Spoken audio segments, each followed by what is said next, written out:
गुरविंदर सिंह जी, जी, सत श्री अकाल जी। सत श्री अकाल। नमस्कार प्रधानमंत्री जी। नमस्कार जी, नमस्कार। आप कैसे हैं?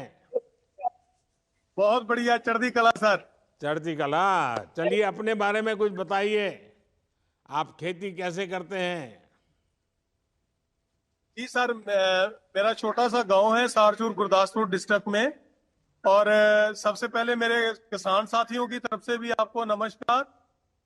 और मेरे परिवार में मैं हूं, मेरी पत्नी और 3 बच्चे हैं। सबसे बढ़िया बात जो है, जो विकसित भारत की यात्रा में हम अपनी खेती को विकसित करना चाहते थे, और जो उस योजना से हमें फायदा मिला है, उस सबसे बड़ा ये हम इकट्ठे हुए हैं। हमारा एक छोटे किसानों का ग्रुप है जो 2014 से अग्नि मुक्त, जहर मुक्त खेती पे काम कर रहे हैं। तो क्योंकि हम सारे फसली अवशेष को जमीन में रखना चाहते थे, तो टेक्नोलॉजी अवेलेबल नहीं थी। और जो आपकी सरकार की योजना आई है, वहां से जब हमें मशीनरी मिली है तकरीबन 25 लाख की, उस पे हमें 10 लाख का सब्सिडी मिला। उसके इतने ज्यादा फायदे हुए हैं सर। सबसे पहला फायदा यह है कि हम लोग इकट्ठे हुए उसको लेने के लिए। दूसरा, हमारी जो कर्जे के नीचे आने से बच गए हम। तीसरा, आय तो बड़ी है क्योंकि हम किराए पे काम करते हैं, कस्टम हायरिंग का। चौथा, जो छोटे वाले किसान थे, उनकी कॉस्ट ऑफ कल्टीवेशन कम हो गई, उनको जो पराली प्रबंध करना बहुत आसान हो गया। पांचवा, ये जो अच्छी खेती कार्रवाइयां हैं, ये पर्यावरण के पक्ष में गई, उससे ज्यादा कहीं हमारी जमीन के पक्ष में गई है। हमारी जो जमीन का जैविक मादा है वो बढ़ गया है। उसकी वजह से जो फर्टिलाइजर थे, उनकी जो जरूरत थी वो पहले से कम हो रही है।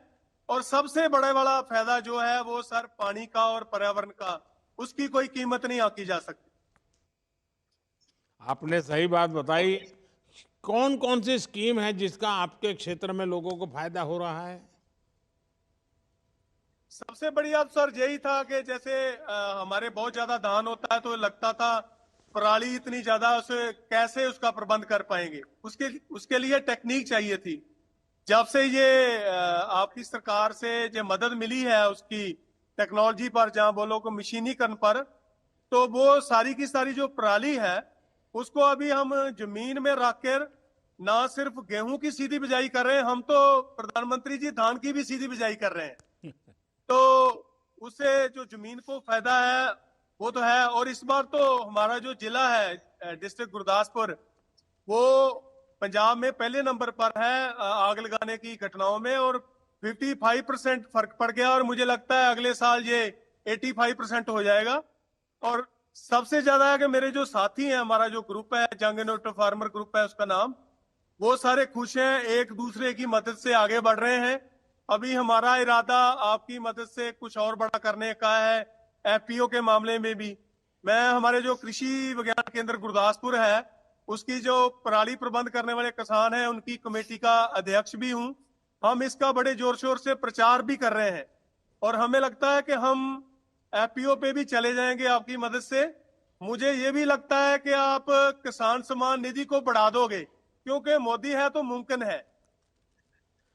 अच्छा Gurvinder Singh ji, custom hiring centre से आसपास के जो किसानों को, उनको क्या फायदा हो रहा है?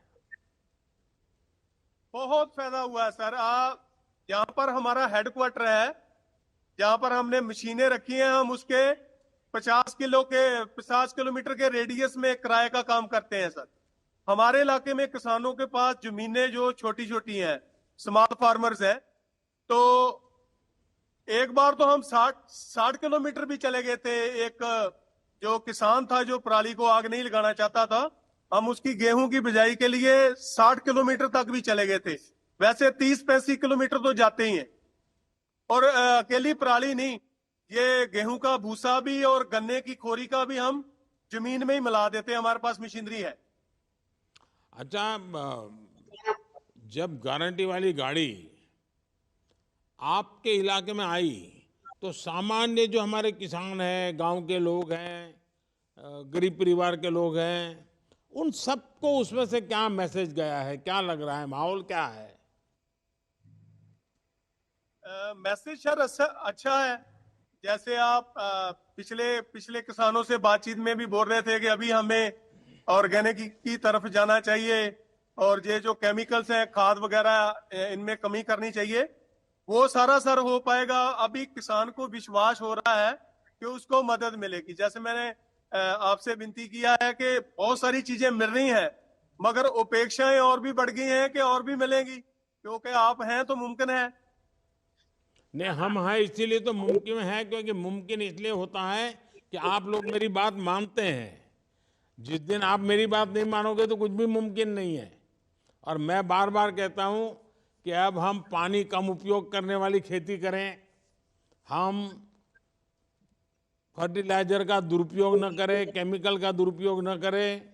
ये जितना ज़्यादा हम संयम रखेंगे, तो गुरु नानक देव जी ने हमको धरती माता की पूजा करने के लिए जो कहा है ना, हमारे गुरुओं ने जो सीख दी है, वो सीख पर हमें खेती करनी चाहिए।